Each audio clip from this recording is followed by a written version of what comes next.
The New York Rangers are next. This is a fascinating story because President's Trophy a couple years ago, and then last year, the bottom dropped out. Whole bunch of traded away there. General Manager Chris Drury wanted to bring fire and brought in JT Miller. Mike Sullivan, the head coach. Look at the Gavrikov. This, to me, is the one I can't wait to hear the most. Grimmer, the New York Rangers. What's here? Bubble also. Whoa. Putting them in a bubble also. I mean, they've got the personnel on paper. You might look at this roster and go, you know, that's a lock for a playoff spot, even in the Metro, competitive as the Metro is.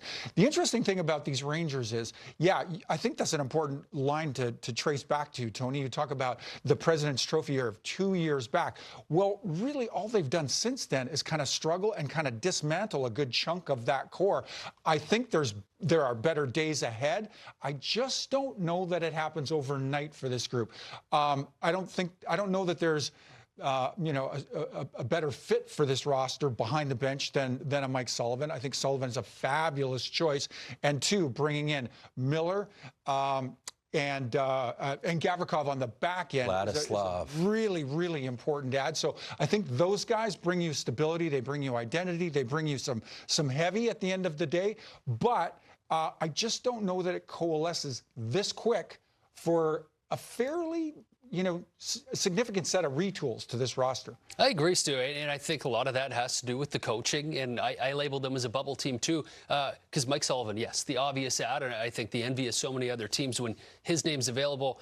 It's about structure to me, and how quickly can he get this group to learn that, yes, you have a great goaltender, you can't abuse that. You can't rely on that. He makes you a great team when you're playing good hockey. He doesn't make you a great team because you just let him do his thing and stop as many pucks as he can and make miraculous saves. That's not how this team's going to be built to win. And look, it's a good roster. I like the additions of getting a full year of JT Miller. I understand that as well. I look at the bottom six. I'll leave that open to interpretations as the season goes on to what I really think of it, but unproven, a little bit young, not too sure. This is a group that has the capability and should be a playoff team, but just based off what we saw last year, I mean, at times they were great, at times they were awful, at times they were really tough to watch, and it would go in, sometimes it was night to night, other times it was week to week or month to month. I think Mike Sullivan can bring them back a little bit of structure. The teams that are playing consistent hockey and pulling down a playoff spot every year, you get a really good sense of what's their identity. You can describe their identity, something that's lacking from these Rangers right now.